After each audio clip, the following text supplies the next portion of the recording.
My strange uncle and his wife who looked too much like his daughter. In 2005, I visited my estranged uncle and his wife in Oregon. I was on a road trip and thought to say hi to him. I hadn't seen him for 10 years after my whole family cut him off. I remembered him with little memory and a few pictures from my childhood. I never understood why they cut him off, and my parents didn't know I had communication with him. When I visited him, it would be my first time meeting his wife. Since it was late, he suggested I stay for the night and leave in the morning. I agreed, and they had my room prepared already. Looking at their photos, I realized his wife looked very much like his daughter, my cousin, before she went missing. I found it funny in my head, but the more I looked at the photos, the more it gave me chills. I was born right after she went missing, so I knew her from memory and the pictures in their house. His wife had the same birthmark on her neck. I thought to myself, this is impossible. While preparing for dinner, she held me tight and told me to leave when he goes to Walmart and never come back. I was 18 at the time, and I remember the horror in her eyes when she told me to leave. I left and called the police to his house, hoping to save her. A few days later, I heard she was gone and that my uncle ended up in prison. My whole family knew about it the whole time. My whole family knew what he was doing to his own daughter, but they just let it happen. Finding this out was devastating, and I couldn't shake the feeling that they could have stopped it. His twisted reasoning was that his daughter looked exactly like his late wife, and he couldn't bear the fact that she had passed away. I felt nothing but disappointment and anger because my cousin was just 9 at the time. I can't imagine the horror she had to go through at such a young age. Only a monster could do that, and only a heartless man. My parents told me it was either my cousin or one of us. I asked what she meant, and she said my uncle tried to kidnap one of his nieces in a desperate attempt to replace his wife. Years went by, but the nightmare lingered. My uncle's house, now abandoned, stood as a dark reminder of everything that happened. One night, I felt compelled to revisit it, hoping to find some closure. As I got closer, the air grew colder and an eerie silence took over. Inside, the house was frozen in time, with dust-covered furniture and old photos still on the walls. I wandered into the basement and found stairs, under a drilled carpet leading to a hidden room. The walls were covered with newspaper clippings about missing children. My heart pounded as I realized my uncle was part of something much worse than I'd imagined. The weird thing is that the house was set to be demolished by my family. I reported everything to the police, and they told me they would investigate it since they overlooked that part during the initial investigation. My parents were notified, and they were disappointed in me for causing more trouble. They were trying to keep the situation low and didn't want to make it bigger. I started by confronting my parents. My mother broke down, admitting my uncle had always been like that. His grief turned dark after he lost his wife, and my cousin happened to look exactly like her. When my cousin went missing, they suspected him but had no proof. They cut ties with him to protect the rest of us, but never imagined the horrors he would commit. They found out that he turned her into his wife. Determined to understand my uncle's full depravity, I started investigating his past. I dug up police reports, old newspaper articles, and talked to his former neighbors. The stories were chilling. He was a master manipulator, charming on the outside but hiding sinister intentions.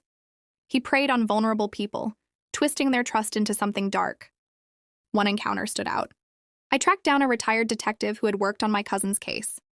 He shared disturbing insights, revealing my uncle was a prime suspect in several unsolved disappearances. The evidence was circumstantial, but the pattern was clear. Young girls, all with similar looks to his wife, vanished without a trace. The detective had long suspected my uncle but couldn't prove it. My investigation led me back to my uncle's house, still abandoned due to people fearing living in that house with its disgusting history. I returned with a friend for support. We searched the basement, looking for anything the police might have missed. They cleared out the room under the basement, but again, we found a hidden compartment with old videotapes. My heart sank as we played them. They documented my uncle's twisted doings and unspeakable horrors. Among them was my cousin, her fear and pain captured in excruciating detail. We gave the tapes to the police, who reopened the investigation.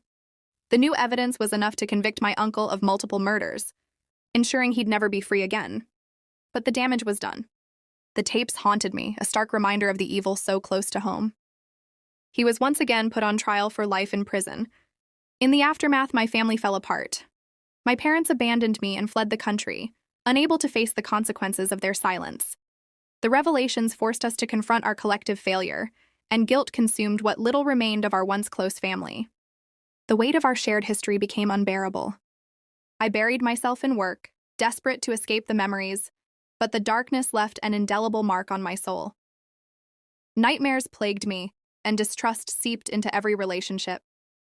I was always looking over my shoulder, haunted by the fear that my uncle's legacy might somehow persist.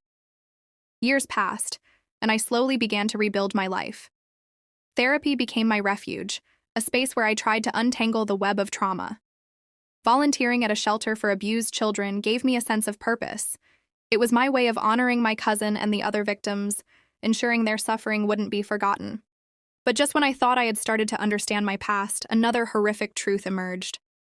At 35, I learned something that shattered the fragile stability I had worked so hard to build. My mother, too, had been a victim of my uncle's dark world. The revelation didn't stop there. She confided in me one evening, her voice trembling with pain, that I was the product of that darkness. My father, the man I once trusted, had been a close friend of my uncle and an active participant in his twisted crimes. The worst part was that only my uncle had been held accountable, as the atrocities had taken place under his roof. My father walked away unscathed, his sins buried until now. This truth unraveled me. The man who was supposed to protect me was a monster in disguise. The childhood memories I had cherished suddenly felt like illusions, tainted by the shadow of horrors I hadn't understood. When I confronted my mother, hoping for clarity, she broke down. Her pain and guilt were palpable. She revealed that she had been coerced into marrying my father, forced by my grandparents to avoid the stigma of being a single mother. She had lived in constant fear, trapped in a cycle of trauma and silence. My uncle had threatened her into submission, and she had no escape. Her confession left me in pieces. I couldn't fathom the depth of her suffering, nor could I reconcile it with my own grief. I told her I didn't blame her, but the weight of her guilt was too much. A few months later, she took her own life. Her suicide followed shortly after my father divorced her, unable to bear the fallout of her revelations. She had told me everything, every haunting detail she had buried for decades, and it consumed her. I wished I had never been born into this family. I wished my mother had found peace in life, but perhaps she has now, in death.